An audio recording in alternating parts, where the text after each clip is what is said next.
Welcome to my YouTube channel study point. Like કરો, share કરો, subscribe કરો અને press bell icon for regular updates.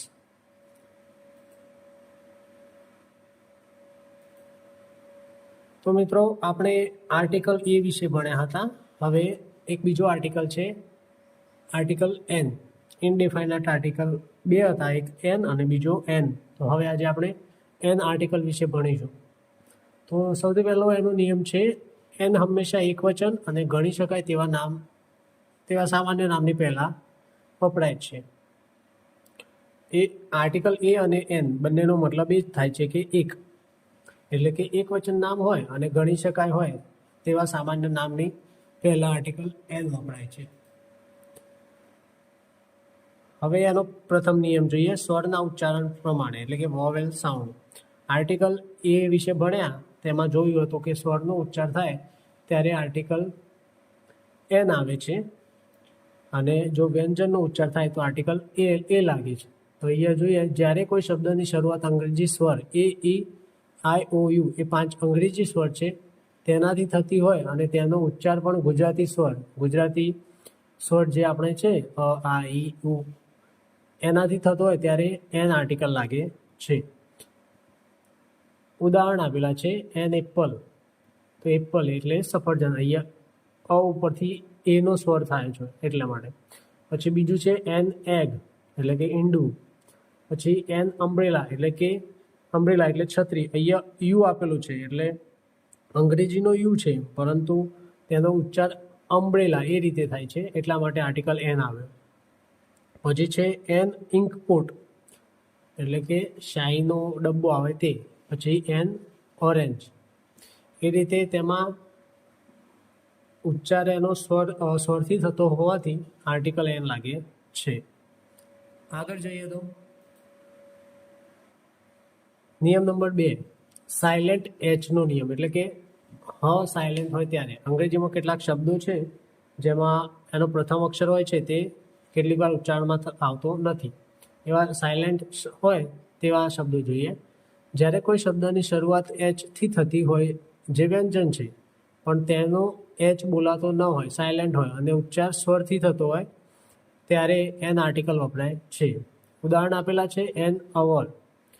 હવે અવરનો spelling છે HOUR પરંતુ તેનું ઉચ્ચારણ થાય છે અવર, એટલે એ સ્વરથી ઉચ્ચારણ થતું હોવાથી આર્ટિકલ એન લાગે છે.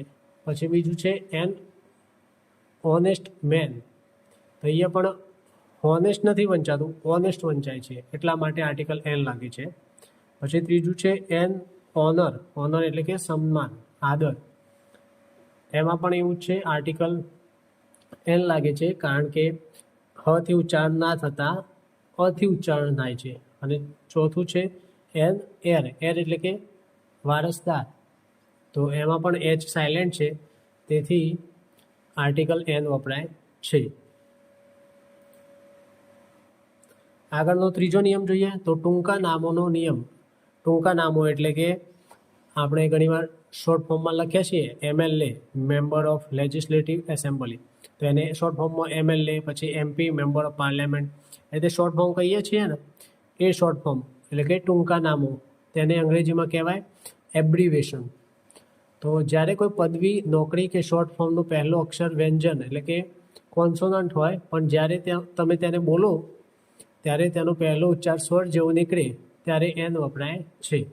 તો યાદ રાખવાની એક શોર્ટ ટ્રીક છે કે શોર્ટ ફોર્મના પહેલા અક્ષરને ગુજરાતીમાં લખવાનો. જો પહેલો અક્ષર અ વર્ગનો હોય, જેમ કે અ, આ, ઈ એ રીતે ઉચ્ચાર થતો હોય તો આર્ટિકલ એન લાગુ પડવું. એના ઉદાહરણ જોઈએ, એન MA એટલે કે માસ્ટર ઓફ આર્ટ્સ.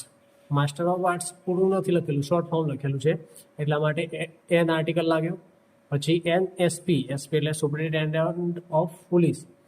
તો એનું શોર્ટ ફોર્મ SP છે એટલે તેના આગળ પણ આર્ટિકલ એન. પછી MBBS ડૉક્ટર, એમાં એનું જો ગુજરાતી જે લખેલું છે એમથી શરૂઆત થાય છે, મતલબ કે અથી શરૂઆત થાય છે. પછી LLB સ્ટુડન્ટ, LLB એટલે જે લોની પઢાઈ કરતા હોય તે. પછી FIR એટલે ફર્સ્ટ ઇન્ફોર્મેશન રિપોર્ટ. તો એમાં પણ એનું ઉચ્ચારણ એફ એટલે કે અથી થાય છે. અને છે એનસીસી કેડેટ એટલે કે એનસીસીની જે યોજના ચાલે છે સ્કૂલમાં હોય છે એનસીસી, નેશનલ કેડેટ કોર્પ્સ કહેવાય એને.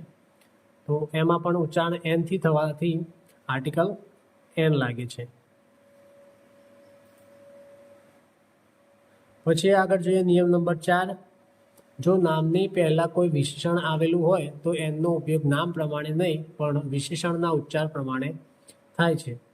એટલે કે જ્યાં પણ આર્ટિકલ લગાવવાનું છે તેનું ઉચ્ચારણ કેવું થાય છે, ગુજરાતીના સ્વર પ્રમાણે થતું હોય તો આર્ટિકલ એન મૂકવાનો થાય છે. અહીંયા વાક્ય આપેલું છે હી ઇઝ એન એક્ટર, અહીં એક્ટર નામ છે એટલે એન આવ્યું. પછી બીજું વાક્ય છે he is an excellent actor, excellent એટલે કે જોરદાર.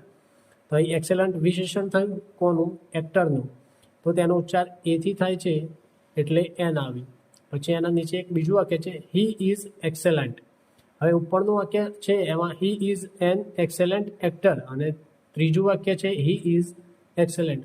તો એ ત્રીજા વાક્યમાં એક્સેલન્ટ વિશેષણ છે પરંતુ તેના પછી નામ આપેલું નથી, એટલા માટે ત્રીજા વાક્યમાં એક્સેલન્ટના આગળ આર્ટિકલ કોઈ પણ લાગતો નથી, કારણ કે વિશેષણ આગળ આર્ટિકલ એ હોય, એન હોય કે ધ હોય લાગતો નથી. વિશેષણના પાછળ નામ હોય ત્યારે જ વિશેષણની આગળ આર્ટિકલ લાગે છે, જે તેના ઉચ્ચારના પ્રમાણે એ કે એન લાગે. પછી છેલ્લું વાક્ય છે it is an ugly bird. Ugly એટલે કે કદરૂપું. તો અગલીના ઉચ્ચારમાં અના લીધે એન આર્ટિકલ લાગે છે. અગલી યુ છે પરંતુ આપણે ઉચ્ચાર કરીએ છીએ અગલી.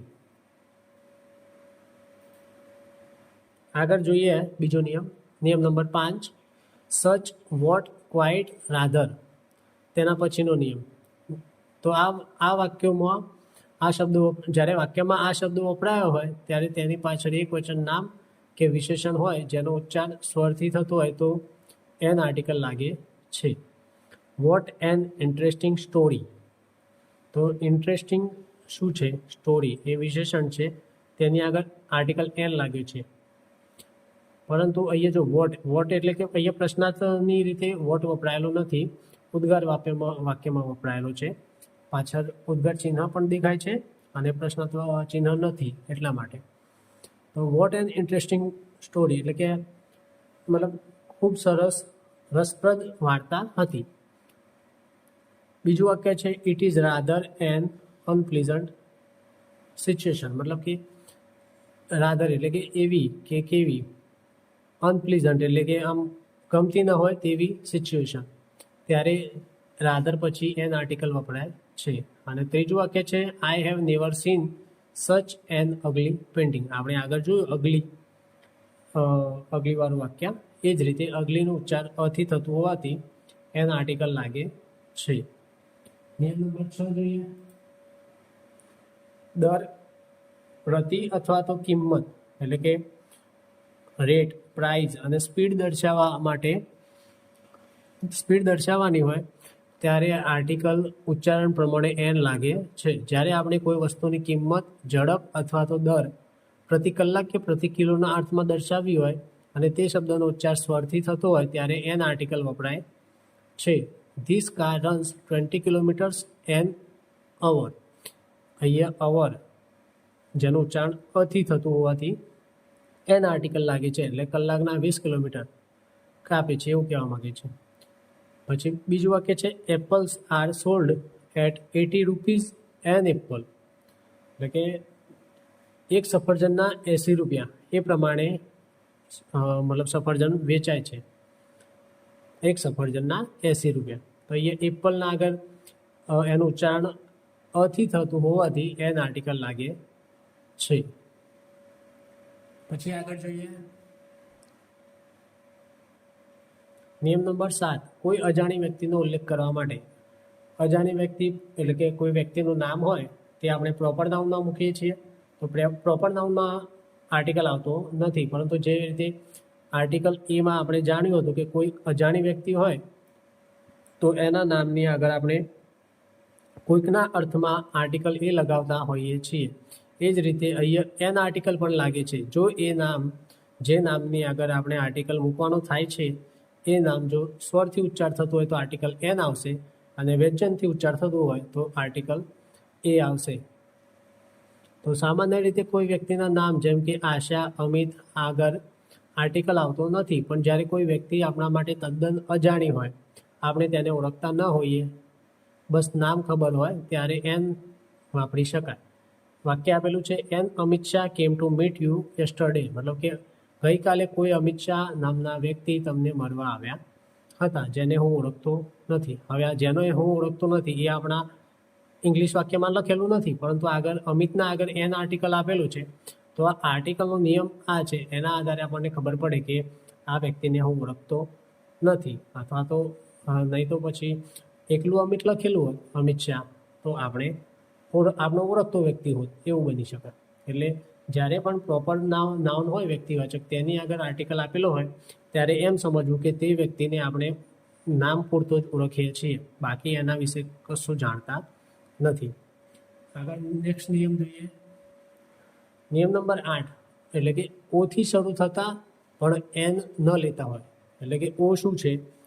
એ ઈ આઈ ઓ યુ. ઓ આપણો એક સ્વર છે, પરંતુ તેના આગળ આર્ટિકલ એન આવતો નથી, કારણ કે તેનું ઉચ્ચારણ સ્વરથી વ્યંજનથી થતું હોવાથી. નિયમ આપેલો છે, સામાન્ય રીતે ઓ સ્વર છે એટલે કે એન આવવું જોઈએ, જેમ કે એન ઓરેન્જ, બરોબર. ઓરેન્જમાં અથી ઉચ્ચારણ થાય છે એટલા માટે, પણ નીચેના શબ્દોમાં ઉચ્ચાર ડબલ્યુ થાય છે એટલે ત્યાં એ આવશે, એન નહીં. જોઈ લઈએ ઉદાહરણ. વન આઈડ મેન, એટલે કે વન આઈડ મેન એટલે કે એક આંખવાળો માણસ.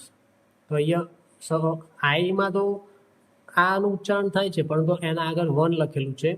સ્વર ભલે ઓ છે, પરંતુ તેનું ઉચ્ચારણ વથી થાય છે, એટલા માટે વ્યંજનથી ઉચ્ચારણ થતું હોવાથી તેના આગળ આર્ટિકલ એ લાગે છે. પછી બીજું છે વન વે રોડ, તેમાં પણ એ લાગશે. અને ત્રીજું છે વન મેન શો, એટલે કોઈ એક વ્યક્તિ શો કરતો હોય તેવો શો, એટલે કે વન મેન શો. પછી આગળ જોઈએ.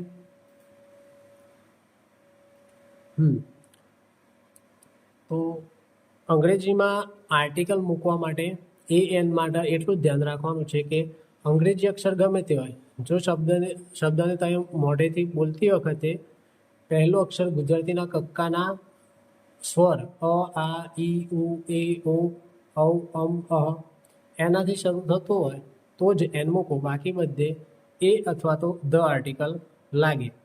હવે એ આર્ટિકલ ક્યારે લાગે એ આપણે જોઈ લીધું, અને અત્યારે આપણે જોઈ રહ્યા છીએ એન આર્ટિકલ ક્યારે લાગે. પછી આપણે આગળ જોઈશું ધ આર્ટિકલ ક્યારે લાગે. તો અહીંયા જે આપણે એબ્રિવેશન હતા એ બીજા કેટલાક આપેલા છે. MBA, તો MBA એટલે માસ્ટર ઓફ બિઝનેસ એડમિનિસ્ટ્રેશન. હવે તેનું ગુજરાતીમાં લખેલું છે MBAનું શોર્ટ ફોર્મ MBA, તો ઉચ્ચાર અથી આવ્યો એટલે એન લાગ્યું. પછી BBA, તો BBAને ગુજરાતીમાં લખીએ તો બથી ઉચ્ચાર થાય છે, બથી લખાય છે, એટલા માટે બી છે, વ્યંજન છે, એટલા માટે આર્ટિકલ એ લાગ્યો. પછી ત્રીજું છે એક્સરે. એક્સરેને ગુજરાતીમાં લખ્યું તો અ ઉપરથી લખાય છે અને ઉચ્ચારણ એક્સ એટલે કે એથી થાય છે, એટલા માટે આર્ટિકલ એન લાગ્યો.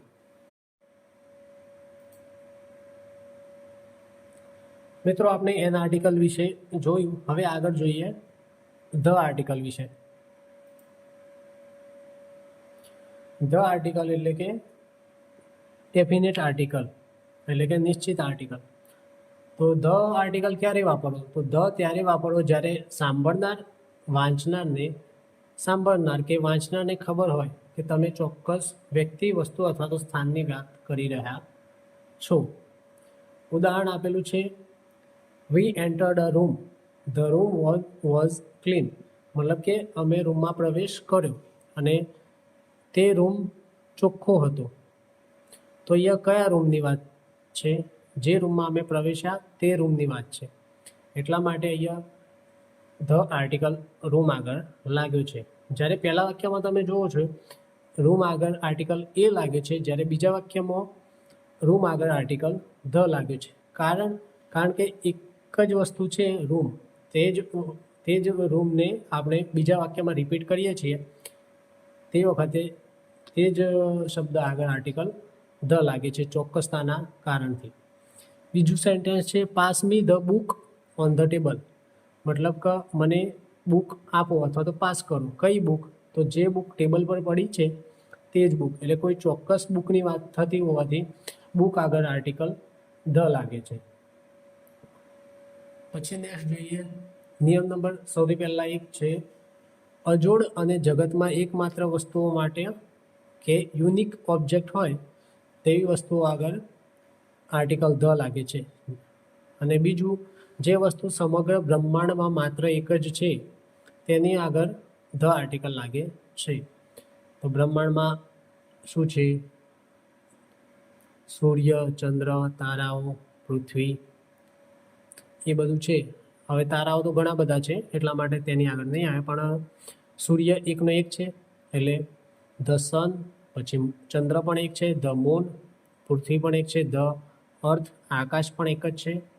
અને યુનિવર્સ એટલે કે બ્રહ્માંડ પણ એક જ છે. બ્રહ્માંડમાં ગેલેક્સી અલગ અલગ છે પરંતુ બ્રહ્માંડ તો એક જ છે. એટલા માટે એકમાત્ર વસ્તુ હોય તેના આગળ આર્ટિકલ ધ લાગે છે. પછી નિયમ નંબર બીજું જોઈએ બીજી વાર ઉલ્લેખ થાય ત્યારે, તો રિપીટિશન ઓફ નાઉન. આપણે લગભગ આના 2 સ્લાઇડ પહેલાં જ જોયું. પેલું રૂમવાળું સેન્ટેન્સ જોયું, તેમાં રૂમ પહેલાં વાક્યમાં વપરાયેલું હતું અને પાછળ ફરીથી રૂમ વપરાયું ત્યારે ધ આર્ટિકલ લગાવ્યો હતો. તો આ નિયમ એ જ કહેવા માગે છે કે બીજી વાર જ્યારે એ જ નામનો ઉલ્લેખ થતો હોય ત્યારે આર્ટિકલ ધ લાગે છે. જ્યારે વાક્યમાં કોઈ નામ પહેલી વાર આવે ત્યારે અજ્ઞેયર્થ હોય છે, એટલે એ કે એન આવે પણ એ જ નામની વાત આગળ વધારવામાં આવે ત્યારે તે નિશ્ચિત બની જાય છે, તેથી ધ આર્ટિકલ લાગે.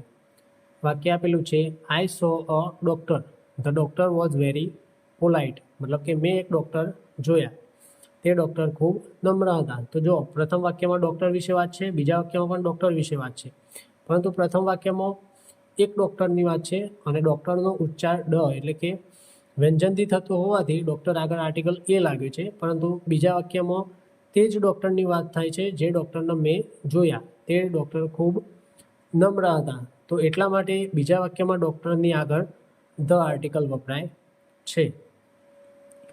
બીજો નિયમ જોઈએ આગળ સુપરલેટિવ ડિગ્રી પહેલાં, એટલે કે અંગ્રેજી ગ્રામરમાં ડિગ્રી ભણવાની આવશે, કોલેજવાળી ડિગ્રી નહીં. અંગ્રેજી ગ્રામરમાં ડિગ્રી આવે છે 3: પોઝિટિવ ડિગ્રી, કમ્પેરેટિવ ડિગ્રી અને સુપરલેટિવ ડિગ્રી. તો સુપરલેટિવ ડિગ્રી શેના માટે વપરાય? તો કોઈ શ્રેષ્ઠ વસ્તુ અથવા શ્રેષ્ઠ વ્યક્તિની વાત કરવાની હોય, કંઈ પણ શ્રેષ્ઠની વાત કરવાની હોય ત્યારે વપરાતી હોય છે. તે આપણે ડિગ્રી ચેપ્ટરમાં જોઈશું. અત્યારે તેનો ઉપયોગ અહીંયા જોઈએ. જ્યારે કોઈ વ્યક્તિ કે વસ્તુને સૌથી શ્રેષ્ઠ, સૌથી મોટી કે સૌથી નાની દર્શાવવી હોય, જે સ્પેલિંગની પાછળ EST લાગતું હોય અથવા તો આગળ મોસ્ટ આવતું હોય. હવે આ EST ને મોસ્ટ શા માટે લાગતું હોય? તો સુપરલેટિવ ડિગ્રી બનાવવા માટે શબ્દ હોય તેને EST લગાડી શકાય અથવા તો તેની આગળ મોસ્ટ લગાડીને પણ સુપરલેટિવ ડિગ્રીનો શબ્દ બનતો હોય છે. તો એ સુપરલેટિવ ડિગ્રી હોય ત્યારે તેની આગળ આર્ટિકલ ધ લાગે છે. વાક્ય આપેલા છે the tallest boy in the class. Tall એટલે કે ઊંચો, તો ક્લાસમાં સૌથી ઊંચો છોકરો, એટલા માટે ટોલેસ્ટ. જો અહીંયા કૌંસમાં લખેલું છે EST, એ રીતે ટોલને પાછળ EST લાગ્યું એટલે કે સુપરલેટિવ વાળું ક્રિયાપદ બની ગયું અને તેની આગળ ધ આર્ટિકલ લાગ્યો. પછી બીજું વાક્ય છે ધ મોસ્ટ બ્યુટીફુલ ફ્લાવર, એટલે કે ખૂબ સુંદર ફૂલ. ત્રીજું છે ધ બેસ્ટ પોલિસી, એમાં જો બી છે એની પાછળ EST લાગ્યું છે. પછી આગળ નિયમ જોઈએ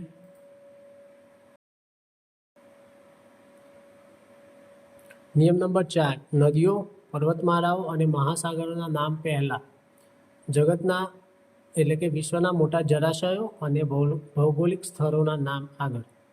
નદીઓ એટલે the Ganga, the Amazon, the Nile, the Brahmaputra, જે નદીઓના નામ છે તેની આગળ ધ આર્ટિકલ લાગે છે. પછી મહાસાગર, the Indian Ocean, the Pacific Ocean, the Arabian Sea, એ બધા જે મહાસાગર છે તેની આગળ આર્ટિકલ ધ લાગે છે.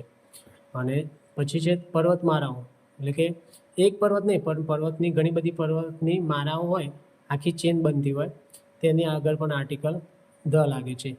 ધ હિમાલયાઝ, પછી ધ આલ્પ્સ. આલ્પ્સ છે યુરોપમાં આવેલી પર્વતમાળા છે. હિમાલયઝ આપણે ઇન્ડિયામાં. હવે આગળનો નિયમ જોઈએ, નિયમ નંબર 5.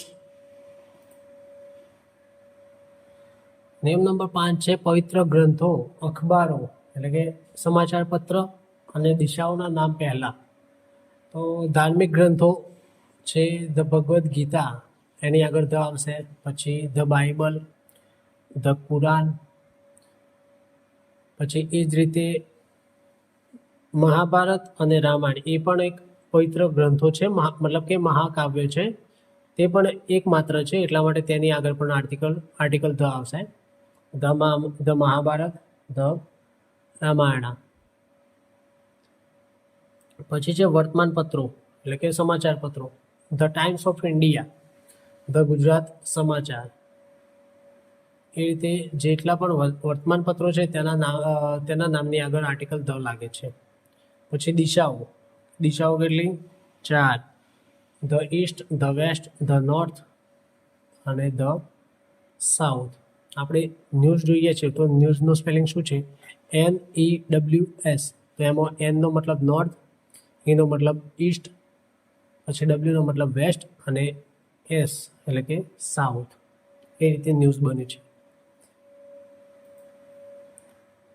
નિયમ નંબર 6 છે ઐતિહાસિક ઇમારતો, પ્રખ્યાત સ્થળો એટલે કે મોન્યુમેન્ટ્સ, પછી પ્લેસીસ પ્રખ્યાત, અને રણના નામ આગળ તેમજ હોટલ, મ્યુઝિયમ ગુજરાતી થોડું ખોટું લખાયું છે, મ્યુઝિયમ લખવાનું. મ્યુઝિયમ એની આગળ આર્ટિકલ ધ આવશે. The Taj Mahal, the red fort એટલે કે Lal Qila, the Eiffel tower જે પેરિસમાં આવેલું છે. પછી રણના નામ આગળ તો ધ સહારા ડેઝર્ટ એટલે રણ જે આફ્રિકામાં આવેલું છે. ધ થાર ડેઝર્ટ, થારનું રણ એટલે કે જે આપણા રાજસ્થાનમાં આવેલું છે. પછી the Taj hotel, the national museum. એ રીતે ઐતિહાસિક ઇમારતોને હોય તેની આગળ આર્ટિકલ ધ લાગે છે. પછી જોઈએ નિયમ નંબર 7 છે આખી જાતિ કે વર્ગનું પ્રતિનિધિત્વ કરવા માટે. હોલ ક્લાસ એટલે કે આખા વર્ગનું પ્રતિનિધિત્વ કરવાનું હોય ત્યારે આર્ટિકલ ધ લાગતું હોય છે. જ્યારે કોઈ એકવચન નામ આખા વર્ગ કે સમુદાયની લાક્ષણિકતા ધરાવતું હોય. અહીંયા વાક્ય આપેલું છે the dog is faithful animal. અહીંયા એક કૂતરાની વાત નથી કરી, દુનિયાના તમામ કૂતરાઓની વાત કરી છે, એટલે કે દુનિયાના તમામ કૂતરાઓની જાતિની વાત કરી છે કે સમગ્ર જે કૂતરાની જાતિ છે એ દરેક કૂતરાઓ ફેથફુલ એટલે કે વિશ્વાસપાત્ર હોય છે. તો જ્યારે પણ આ રીતે આખી જાતિને દર્શાવવાનું હોય એક વચનના નામ આગળ આર્ટિકલ ધ લાગે છે. નિયમ નંબર 8 છે ક્રમવાચક સંખ્યાઓ પહેલા એટલે ઓર્ડિનલ નંબર્સ.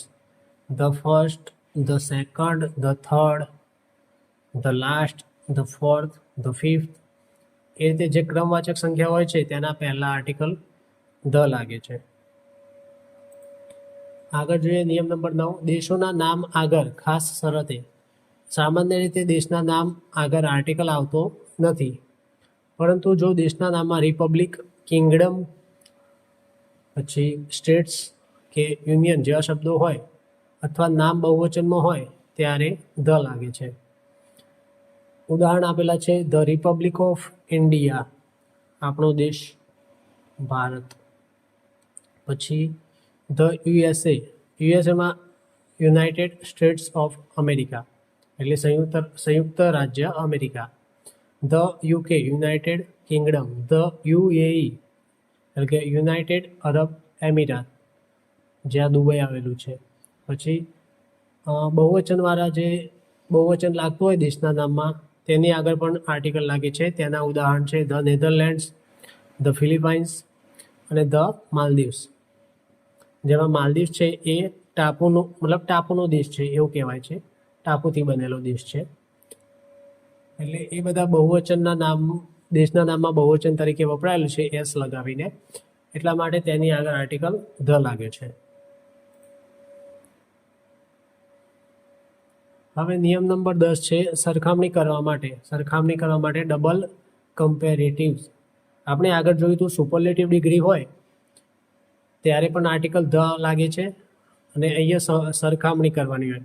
મેં એ વખતે કીધું હતું અંગ્રેજી ગ્રામરમાં 3 ડિગ્રી આવે છે, પોઝિટિવ ડિગ્રી, કમ્પેરેટિવ ડિગ્રી અને સુપરલેટિવ ડિગ્રી. તો સુપરલેટિવ ડિગ્રી વાળું જે વાક્ય હોય તેની અંદર જે શબ્દ હોય સુપરલેટિવ તેની આગળ પણ ધ આર્ટિકલ લાગે છે. અને કમ્પેરેટિવ ડિગ્રી પણ માત્ર કમ્પેરેટિવ ડિગ્રી નહીં, ડબલ કમ્પેરેટિવ ડિગ્રી. આપણે જ્યારે ડિગ્રી ચેપ્ટર ભણશું ત્યારે ખબર પડશે ડબલ કમ્પેરેટિવ અને સિંગલ કમ્પેરેટિવ શું છે. તો ડબલ કમ્પેરેટિવ હોય ત્યારે એ બંને શબ્દની આગળ આર્ટિકલ ધ લાગે છે. જ્યારે વાક્યમાં બે સમાંતર વધારો કે ઘટાડો દર્શાવવાનો હોય એટલે તેને કહેવાય ડબલ કમ્પેરેટિવ ડિગ્રી. તો અહીંયા વાક્ય આપેલું છે the higher you go the cooler it feels. મતલબ કે જેમ ઉપર જશો તેમ ઠંડક વધશે, કારણ કે જેમ ઉપર જઈએ તેમ ઠંડીનું પ્રમાણ વધતું જાય. તો એ રીતે કહેવા માગે છે. તો અહીંયા જો હાયર અને કુલર કમ્પેરેટિવ ડિગ્રી જ્યારે ભણશું એમાં પાછળ ER લગાવવાનો આવે છે શબ્દને. તો અહીંયા જો હાઈના પાછળ ER લાગેલું છે અને કુલના પાછળ ER લાગેલું. તો હાયર અને કુલર તો એ બંને શબ્દો થયા કમ્પેરેટિવ ડિગ્રીના. તો તેની આગળ આર્ટિકલ બંને આગળ ધ આર્ટિકલ લાગે. આ છે ડબલ કમ્પેરેટિવ વાળો નિયમ. આગળ બીજો નિયમ જોઈએ. સરનેમ અટક પાછળ એસ લગાડીને આખા પરિવારને દર્શાવવા. તો અહીંયા વાક્ય આપેલું છે the Sharmas have gone for a picnic. એટલે શર્મા પરિવાર પિકનિક પર ગયો છે. અને કોઈ એક ફેમિલી છે તેમ કોઈક વ્યક્તિની એ ફેમિલીમાં 5 વ્યક્તિ હોય કે 10 વ્યક્તિ હોય, પરંતુ એ બધાને એક સાથે દર્શાવવા હોય તો જે એમની સરનેમ છે એની પાછળ એસ લગાવીને બહુવચન કરી દેવાનું. તો એ આખી ફેમિલીનો મતલબ કે એ આખી ફેમિલીનું ગણતરી થઈ જશે એમાં. અને તેની આગળ આર્ટિકલ ધ લાગે છે, આખા પરિવારને દર્શાવે કે the Sharmas have gone for a picnic. મતલબ કે આખી શર્મા ફેમિલી પિકનિક માટે બહાર ગયેલા છે. નિયમ નંબર 12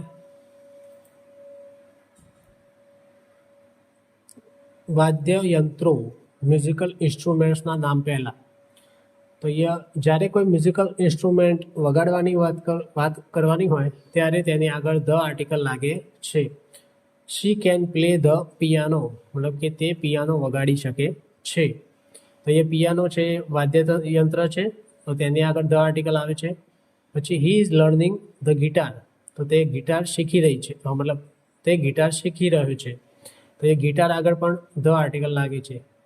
ત્યાં પણ એક અપવાદ આપેલું છે કે જો તમે તેને વગાડવાની નહીં પણ માત્ર ખરીદવાની કે જોવાની વાત કરતા હોય ત્યારે સામાન્ય નિયમ એ કે એન લાગશે. એ અને એ કે એન કઈ રીતે લાગશે તો તે શબ્દના ઉચ્ચારણ પ્રમાણે. જેમ કે અહીંયા વાક્ય આપેલું છે આઈ બોટ અ ગિટાર યસ્ટરડે, મતલબ કે ગિટારમાં ગથી ઉચ્ચાર થાય છે એટલા માટે આર્ટિકલ એ લાગે. એટલે જ્યારે વાદ્યયંત્રની વગાડવાની વાત કરતા હોય કે શીખવાની વાત કરતા હોય ત્યારે આર્ટિકલ ધ લાગે છે, નહીં તો જનરલી તેના ઉચ્ચારણ પ્રમાણે એ કે એન આર્ટિકલ લાગે છે. નિયમ નંબર 12. પછી છે નિયમ નંબર 13 સરકારી શાખાઓ, લશ્કરી દળો અને રાજકીય પક્ષોના નામ પહેલા. તો દેશની મહત્વની સંસ્થાઓ અને સંગઠનો આગળ ધ લાગે છે. લશ્કર એટલે કે the army, the navy, the air force, એ બધા આપણા લશ્કરી દળો છે, તો તેના આગળ આર્ટિકલ ધ લાગે છે. પછી સરકારી શાખાઓ એટલે કે ધ જ્યુડિશિયરી એટલે કે ન્યાયતંત્ર, ધ લેજિસ્લેચર એટલે કે ધારાસભા, અને ત્રીજું છે ધ એક્ઝિક્યુટિવ્સ એટલે કે કારોબારી. એ 3 આપણી સરકારી શાખાઓ છે, તેના આગળ આર્ટિકલ ધ લાગે. પછી રાજકીય પક્ષો ધ બીજેપી, ધ કોંગ્રેસ, એ રીતે જેટલા પણ રાજકીય પક્ષો છે તેની આગળ આર્ટિકલ ધ લાગે છે. કેટલીક સંસ્થાઓના નામમાં ધ પ્રચલિત હોય છે, જેમ કે ધ યુનાઇટેડ નેશન્સ. તો યુનાઇટેડ નેશન્સ શું છે તો તેને કહેવાય સંયુક્ત રાષ્ટ્ર. વિશ્વના મોટાભાગના દેશો ભેગા થઈને એક સંગઠન બનાવ્યું છે તેને કહેવાય, તે છે યુનાઇટેડ નેશન્સ.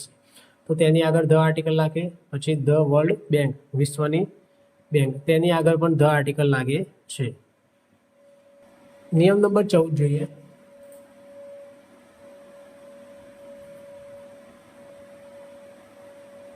નિયમ નંબર 14 એવું કહે છે, વિશેષણ એડજેક્ટિવને આખા વર્ગ કે સમાજમાં બદલવા માટે. મતલબ કે વિશેષણ દ્વારા વાક્યમાં જ્યારે એકલું વિશેષણ દ્વારા આખા સમાજને દર્શાવે કે આખા વર્ગને દર્શાવે, તો એ રીતે બદલવા માટે આપણે ધ આર્ટિકલ લગાવીએ અને એના પછી એકલું વિશેષણ લગાવીએ ત્યારે તે આખા વર્ગ કે સમાજનું પ્રતિનિધિત્વ કરતું હોય છે તે વિશેષણ. જ્યારે કોઈ વિશેષણની આગળ ધ લગાડવામાં આવે ત્યારે તે આખી જાતિ કે સમાજના લોકોનો સમૂહ બની જાય છે. પછી તેની પાછળ પીપલ લગાવવાની જરૂર રહેતી નથી અને તે બહુવચન બની જાય છે. વાક્ય આપેલું છે, the rich should help the poor. Rich એટલે કે અમીર, પૈસાદાર લોકો.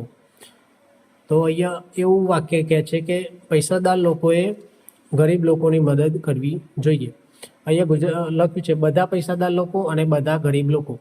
ધ રીચ, રીચ એક વિશેષણ છે પરંતુ એના આગળ ધ લાગેલો છે એટલા માટે તેનો અર્થ એવો નીકળે છે કે બધા પૈસાદાર લોકો. ત્યાં ધ રીચ પછી પીપલ મૂકવાની જરૂર પડતી નથી, કારણ કે રીચની આગળ ધ આર્ટિકલ મૂક્યો હોવાથી તે આખા રીચ લોકો મતલબ કે પૈસાદાર લોકોનો સમૂહ તરીકે વર્તે છે. એ જ રીતે સામે ધ પુઅર, એટલે પુઅર પછી પીપલ લખવાની જરૂર નથી. પુઅર છે અને એની આગળ ધ આર્ટિકલ લખેલું છે તો તેનાથી એ ખબર પડે છે કે દરેકે દરેક મતલબ બધા ગરીબ લોકોની વાત થાય છે. એ રીતે ધનો ઉપયોગ થાય છે આખા સમાજ કે વર્ગને દર્શાવવા માટે વિશેષણ સાથે. એટલે કે the rich should help the poor, મતલબ કે દરેક મતલબ બધા પૈસાદાર લોકોએ બધા ગરીબ લોકોની મદદ કરવી જોઈએ. એ જ રીતે નીચે બીજા વિશેષણ આપેલા છે, ધ બ્લાઇન્ડ, એટલે કે જેટલા પણ દુનિયામાં બ્લાઇન્ડ એટલે કે આંધ્રા વ્યક્તિ છે તેમને દર્શાવે છે. ધ ડીફ, પછી ધ યંગ એટલે કે જેટલા પણ યંગ છે. ડીફ એટલે મોંઘું. પછી આગળ જોઈએ નિયમ નંબર 15, નાઉન ઓફ નાઉન રૂલ. એટલે કે આવી વાક્ય રચના મતલબ શબ્દની રચના હોય, નાઉન હોય પછી ઓફ હોય પછી નાઉન હોય. એ રીતની રચનામાં સામાન્ય રીતે બીજું નાઉન હોય તે પહેલા નાઉન સાથે સંબંધ દર્શાવે છે ત્યારે આર્ટિકલ ધ લાગે છે. જ્યારે નાઉન ઓફ નાઉન દ્વારા કોઈ ચોક્કસ વસ્તુ દર્શાવાય ત્યારે પહેલા નાઉન પહેલા ઘણી વખત ધ આવે છે. અહીંયા વાક્ય આપેલા છે, the roof of the house is red. તો અહીંયા જો પ્રથમ ધ છે, પછી રૂફ એક નાઉન છે, પછી ઓફ આવેલો છે, પછી ધ આર્ટિકલ છે, પછી પાછળ નાઉન છે. એટલે the roof of the house, roof એટલે છત, તો ઘરની છત લાલ કલરની છે, તે ઘરની છત. એટલે અહીંયા ચોક્કસ ઘરની વાત છે એટલા માટે અહીંયા ધ આર્ટિકલ લાગે છે. ઉપર નાઉન ઓફ નાઉન જે રચના આપેલી છે તે રચના અહીંયા લાગે છે. The capital of India is new Delhi. તો અહીંયા જો કેપિટલ એ નાઉન છે અને ઇન્ડિયા એ પણ નાઉન છે, તો એટલા માટે એ કેપિટલ પ્રથમ છે તેની આગળ ધ આર્ટિકલ લાગે છે. ઉપરના વાક્યમાં 2 વાર ધ વપરાયેલું કારણ કે તે હાઉસની વાત હતી એટલા માટે. પછી ત્રીજું વાક્ય છે, the name of the book is interesting. મતલબ કે નેમ એટલે કે નામ એક નાઉન છે અને બુક એ પણ નાઉન છે, તો એ બંને આગળ એ બંને નાઉન ઓફ નાઉન વાળી રચના થાય છે એટલા માટે ધ આર્ટિકલ લાગે છે. The name of the book is interesting, મતલબ કે બુકનું જે નામ છે એ બહુ રસપ્રદ છે.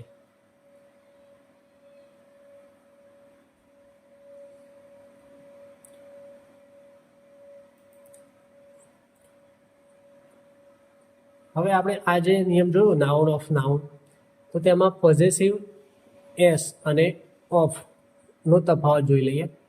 પોઝેસિવ એસ એટલે કે અહીંયા જો એ પોઝેસિવ એટલે કે સંબંધ દર્શાવતો હોય તેની વાત છે, અને ઓફ એટલે નિર્જીવ વસ્તુઓ માટે દર્શાવાય છે, એનો તફાવત જોવાનો છે. તો અહીંયા જીવંત વ્યક્તિ હોય પર્સન્સ તેના માટે પોઝેસિવ એસ વપરાય છે અને ઓફ છે એ નિર્જીવ વસ્તુઓ માટે વપરાય છે. જેમ કે શબ્દ આપેલા છે રવિસ કાર, મતલબ કે રવિની કાર એમ ના લખાય ધ કાર ઓફ રવિ, કારણ કે રવિ જીવંત વ્યક્તિ છે તો તેના માટે ધ કાર ઓફ રવિ એવું અંગ્રેજી ગ્રામરમાં લખાતું નથી. તેના બદલામાં જે પોઝેસિવ અહીંયા રવિ પછી ઉપર એક અવતરણ ચિહ્ન અને પછી એસ આપેલું છે એટલે એને કહેવાય એપોસ્ટ્રોફી એસ. તો એ જે એપોસ્ટ્રોફી એસ લાગ્યું છે તે સંબંધ દર્શાવે છે કાર સાથેનો રવિનો. તો એપોસ્ટ્રોફી એસ લાગ્યો હોય અને એના પછી જે નામ આપેલું હોય તો તે નામ સાથે તે વ્યક્તિનો સંબંધ દર્શાવે છે. તો એપોસ્ટ્રોફી એસનો ઉપયોગ આ છે, જેને કહેવાય પોઝેસિવ એસ. અહીંયા રવિસ કાર, પછી બીજું વાક્ય છે ધ ટીચર્સ પેન, કારણ કે તે ચોક્કસ શિક્ષકની પેન છે. તો અહીંયા ધ પેન ઓફ ટીચર એવું ના લખાય, ધ ટીચર્સ પેન એ રીતે લખાય જીવંત વ્યક્તિઓ માટે. અને નાઉન ઓફ નાઉન વાળું જે જોયું તેમાં નિર્જીવ વસ્તુઓમાં નાઉન ઓફ નાઉન, અહીંયા જો the roof of the house એટલે નાઉન રૂફ, પછી પાછળ હાઉસ એ પણ નાઉન. તો નાઉન ઓફ નાઉન એ રચના બની તો તેની આગળ ધ આર્ટિકલ લાગ્યો. પછી છે the colour of the wall એટલે કલર અને વોલ એ પણ એક નાઉન છે. તો એ નાઉન ઓફ નાઉન એ રચના બની તો તેની આગળ આર્ટિકલ ધ લાગે. અહીંયા જોયું આપણે પોઝેસિવ એસ અને ઓફનો તફાવત. પોઝેસિવ એસ એટલે એપોસ્ટ્રોફી એસ, જે કોઈ પણ નામ હોય તેની પાછળ એક અવતરણ ચિહ્ન કહીને પછી એસ લગાવવામાં આવે છે. તો તે અને પછી જે પણ વસ્તુની માલિકી દર્શાવવાની હોય તેનું નામ લખેલું હોય એટલે એ બંનેની માલિકી દર્શાવે છે એપોસ્ટ્રોફી એસ, જે છે પોઝેસિવ એસ કહેવાય. અહીંયા વાક્ય આપેલા છે.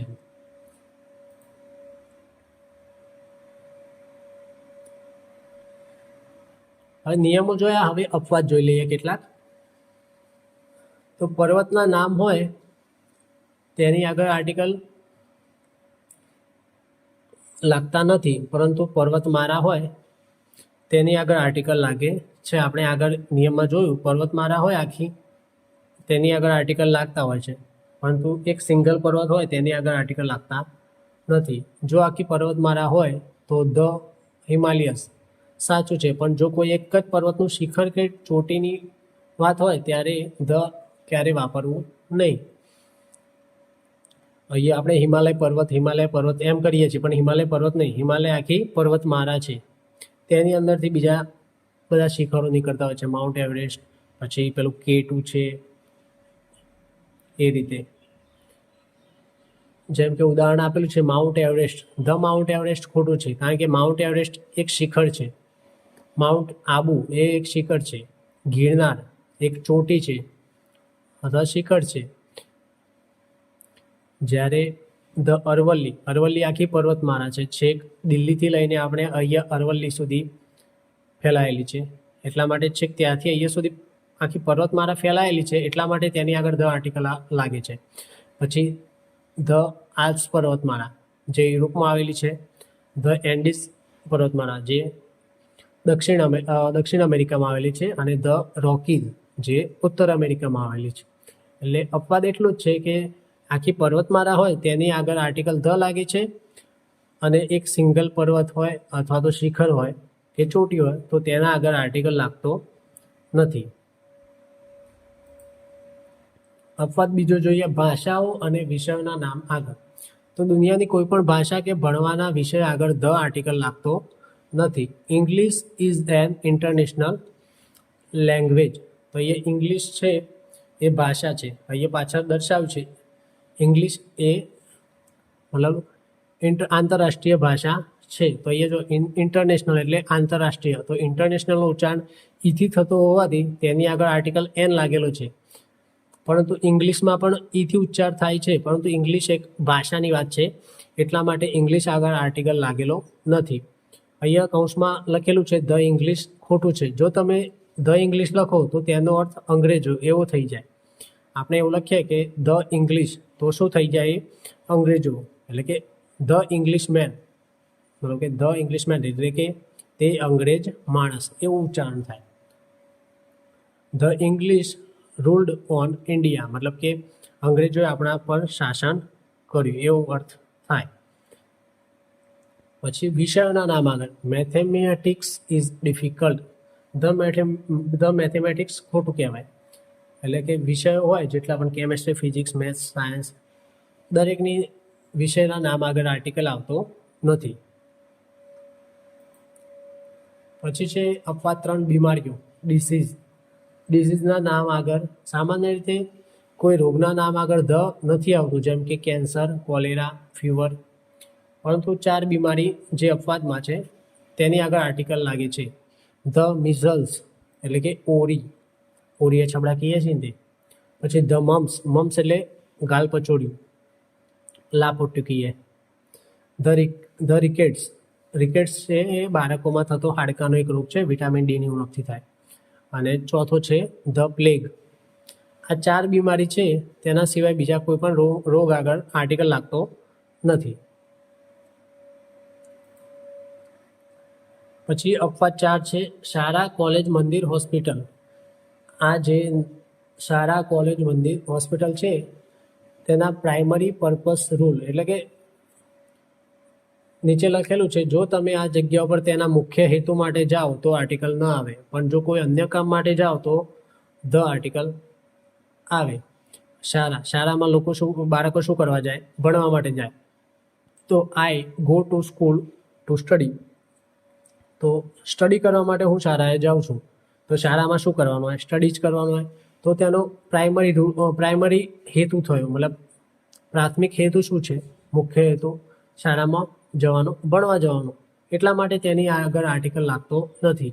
પરંતુ નીચે બીજું વાક્ય આવેલું છે, my father came to the school two meet my principal. તો જો પ્રથમ વાક્યમાં સ્કૂલ છે તેમાં આર્ટિકલ નથી, બીજા વાક્યમાં સ્કૂલ છે તેની આગળ ધ આર્ટિકલ લાગેલો છે, કારણ કે બીજા વાક્યમાં પિતાજી ભણવા નથી આવ્યા, માત્ર પ્રિન્સિપલને મળવા આવે છે, એટલે કે તેમના મળવા આવવાનો હેતુ કંઈક બીજો છે, એટલા માટે આર્ટિકલ બીજા વાક્યમાં ધ લાગ્યું છે. એ જ રીતે કોલેજમાં પણ ભણવા જઈએ, પરંતુ આપણા પિતા ફી ભરવા માટે આવ્યા હોય, તો my father came to the college to meet my principal, otherwise કે ફી ભરવા માટે, to fill up the fees. પછી મંદિરમાં શું કરવા જવાનું હોય? દર્શન કરવા જવાનું હોય. તો આઈ ગો ટુ ટેમ્પલ. પણ જો મંદિરમાં બીજું તો શું કામ હોય? કંઈ નહીં, પણ મંદિરમાં કોઈ મિટિંગ રાખી હોય ને એવું હોય અને જતા હોય મિટિંગ માટે, તો કહી શકાય એ વખતે ધ આર્ટિકલ વાપરી શકાય. પછી હોસ્પિટલમાં શું હોય? ટ્રીટમેન્ટ હોય. તો સારવાર લેવા ગયા હોય ત્યારે આર્ટિકલ લાગતો નથી, પરંતુ આપણે જે વ્યક્તિની સારવાર થઈ હોય તે વ્યક્તિની ખબર લેવા માટે જઈએ છીએ, તો ત્યારે આપણે ધ આર્ટિકલ વાપરવું જોઈએ. આ છે અપવાદ. ઓકે મિત્રો, તો આજે આપણે એન આર્ટિકલ અને ધ આર્ટિકલ વિશે ભણ્યા. હવે જોઈશું નેક્સ્ટ લેક્ચરમાં કાર વિશે અભ્યાસ કરીશું. ત્યાં સુધી મારી ચેનલ સ્ટડી પોઈન્ટને લાઇક કરો, શેર કરો અને સબસ્ક્રાઈબ કરો, અને બેલ આઇકન દબાવો, જેથી તમને દરેક વિડીયોની નોટિફિકેશન મળતી રહે. Thank you.